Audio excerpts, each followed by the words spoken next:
हुकूमत का काम कारोबार में, रिसर्च में, किसी चीज में आने का नहीं है, क्योंकि उसका रिजल्ट आप देख चुके हैं कि हुकूमत जिस काम में कारोबार में जाती है वो नाकाम होता है। आपकी जो फसलें अभी जो कम हुई है 13.5% से ज्यादा जो बड़ी फसलें कम हुई है, उसकी बुनियादी वजह क्लाइमेट चेंज है। क्लाइमेट चेंज मतलब बहुत ज्यादा सर्दी हो रही है और बहुत ज्यादा गर्मी हो रही है। बात करेंगे ज़राई शोबे के हवाले से तो मौशी तरक्की की शराब इजाफे में ज़राई, सनती और खदमात के शोबे इंतहाई अहमियत के हामिल तस्वुर किए जाते हैं।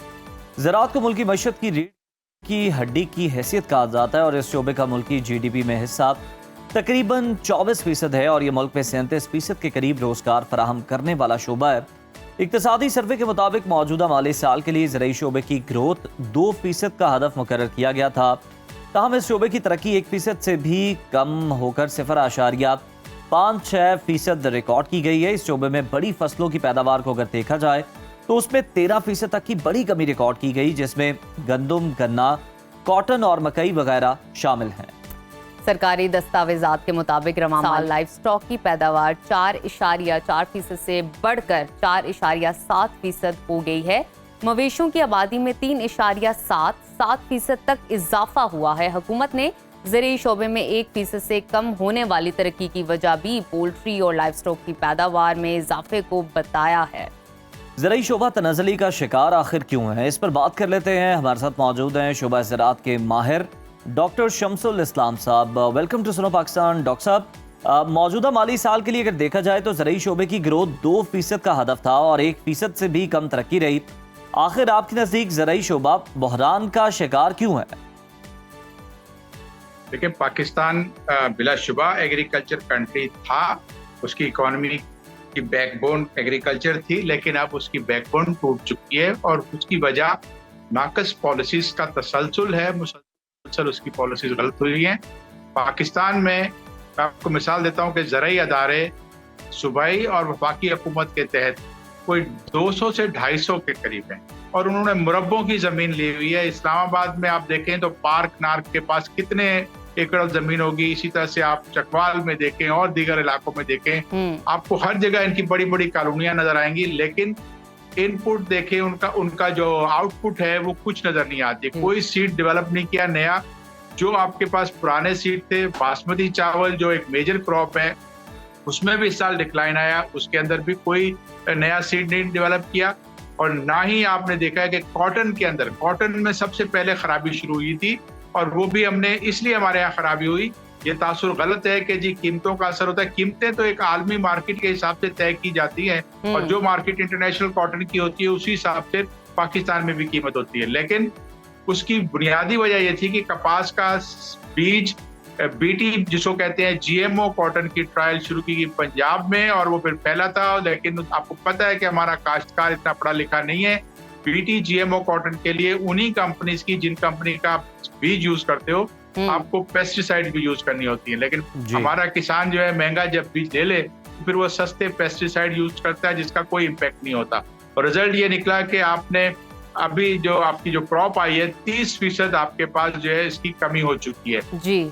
इसकी बुनियादी वजह सीड की खराबी है। पाकिस्तान का एग्रीकल्चर, हर एग्रीकल्चर के लिए बुनियादी तौर पे एक बीज चाहिए, पानी चाहिए, जमीन चाहिए जो उसकी जर्मिनेशन के लिए होता है। जब आपका सीड मुकामी तैयार नहीं होगा और आप एक शॉर्टकट निकाल के अपनी सीड कंपनीज को फायदा पहुंचाने के लिए इजाजत दे दें कि आप दुनिया भर से सीड इंपोर्ट करें और यहाँ पर उसको जो है आप मार्केट करें, तो किसान तो इतना पढ़ा लिखा नहीं है। उसको तो आप जो खूबसूरत पैकिंग में सीड बेच रहे हो उसको क्या पता कि ये क्या है। यहाँ तक कि अभी चावल का जो सीड जो मुकामी तौर पे या कहीं और से आ जाता है उसको भी पैकिंग करके वो बेचते हैं, तो उसकी भी उसको पता नहीं है किसान को कि क्या चीज है और उससे उसको नुकसान हो रहा है। पाकिस्तान में मिर्चों से लेके, लहसुन से लेके, आपकी कोई भी फसल ले लें, आप मकई ले लें, बड़ी फसलों में आप देखें आपका जो है सिवाय गंदम के, अब गंदम में भी आप हुकूमत ने बीज, हाइब्रिड बीज और इम्पोर्टेड बीज की इजाजत दे दी है, ये समझ के कि शायद इसके अंदर भी मुकामी बीज की खराबी है। तो डॉक्टर साहब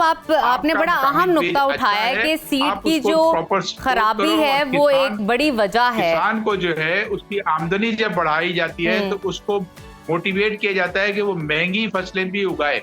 बिल्कुल ठीक है। लेकिन 5 बड़ी फसलों में सिवाय कॉटन के बाकी 4 फसलें जो आपकी है $200, $250, $300 पर टन की हैं, उसका आप देखिए क्या फायदा होगा। तो बिल्कुल किसान ठीक है डॉक्टर साहब, आपका पॉइंट आ गया है। सीड की खराबी एक बड़ी वजह है, एक बड़ा नुक्ता आपने उठाया है। जब हम रिपोर्ट्स पढ़ते हैं तो हमें पता चलता है कि 20-25 साल बाद बड़ी फसलों में 13% कमी रिकॉर्ड की गई है। बड़ी फसलों की पैदावार में कमी की वजह आप क्या देखते हैं? एक तो ये नुक्ता उठाया, इसके अलावा और क्या हो सकता है और इसका जिम्मेदार कौन है? देखिए, जिम्मेदारी तो इसके ऊपर बुनियादी तौर पे हुकूमत का काम क्या होता है कि पॉलिसीज बनाना।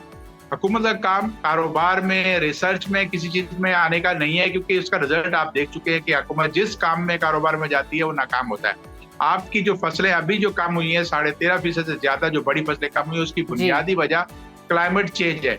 क्लाइमेट चेंज मतलब बहुत ज्यादा सर्दी हो रही है और बहुत ज्यादा गर्मी हो रही है। अचानक आपको पता चलता है जी बहुत ज्यादा गर्मी की हीट वेव आ गई है। उसके लिए आपको मुकामी तौर पे सीड जो तैयार किए जाते हैं वो इस्तेमाल करने होते हैं। अगर आपने कहीं से सीड इंपोर्ट करा है किसी भी मुल्क से, तो वो उस मुल्क के मौसम के हिसाब से तैयार होता है। और वो यहाँ आके फेल हुआ है बुरी तरह से। लास्ट ईयर आपने देखा कि राइस के अंदर भी बहुत सारी जो आपके लोगों को, किसानों को नुकसान हुआ। आपकी कपास में नुकसान हो गया। अब आपकी गंदम की यील्ड कम आई है, उसकी वजह भी यही है। प्राइस को ब्लेम करके हमारा जो असल इशू होता है उसको दबा दिया जाता है।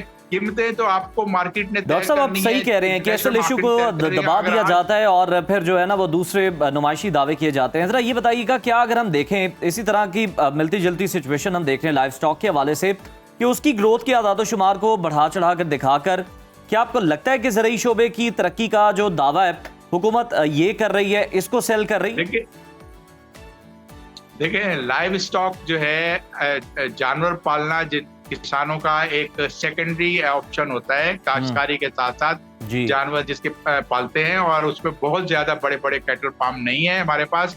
ऑर्गेनाइज सेक्टर में बहुत कम फार्म आए हैं, और इसकी जो पैदावार जो दिखाई गई है कि जानवरों की तादाद बढ़ गई है, तो उसकी बुनियादी वजह यह है कि आप देखें जब आपकी एग्रीकल्चर माइनस में जा रही थी और हुकूमत ने खुद एतराफ़ किया कि 5 बड़ी फसलें नेगेटिव उसकी ग्रोथ हुई है, तो आपके पास फिर उस एग्रीकल्चर सेक्टर को थोड़ी सपोर्ट देने के लिए गधों की, घोड़ों की, गाय भैंस, बैलों की, बकरों की जरूरत पड़ती है। तो वो कोई आप मुझे बताएं कि पाकिस्तान में मर्दमशुमारी जो मेरी और आपकी मर्दमशुमारी होती है वो कब हुई? तो क्या जानवरों की मर्दमशुमारी आपने कभी होती हुई देखी है? एक जमाना था कि जब हम देखते थे कि जानवरों की भी मर्दमशुमारी होती थी, उस पे भी टैग लगते थे, वो टैग भी लगना खत्म हो गए, उसकी शुमारी काउंटिंग भी खत्म हो गई। तो ये एस्टिमेट दे के कि गधों की पैदावार बढ़ गई 1,09,000 की और 60 लाख के करीब पहुंच गए हैं, तो ये एक टेक्निकली जो है ना इन्होंने एक असेसमेंट करके इसको अपनी जरूरत को पूरा कर दिया है। लेकिन असल अगर पैदावार जानवरों की बढ़ाई जाती है, बिल्कुल ठीक है, जानवरों की पैदावार तो वो बढ़ती रहती है, लेकिन उसका दावा करके हुकूमत ये भी बता रही है कि जनाब बहुत ज़्यादा बेहतरी आई है। बहुत शुक्रिया डॉक्टर शम्सुल इस्लाम साहब, आप हमारे साथ मौजूद थे और ज़राई शोबे के हवाले से जो मसाइल थे उनकी निशानदेही कर रहे थे। यकीनन हुकूमत को बहुत ज़्यादा रिफॉर्म्स करने की ज़रूरत है इस शोबे के अंदर भी।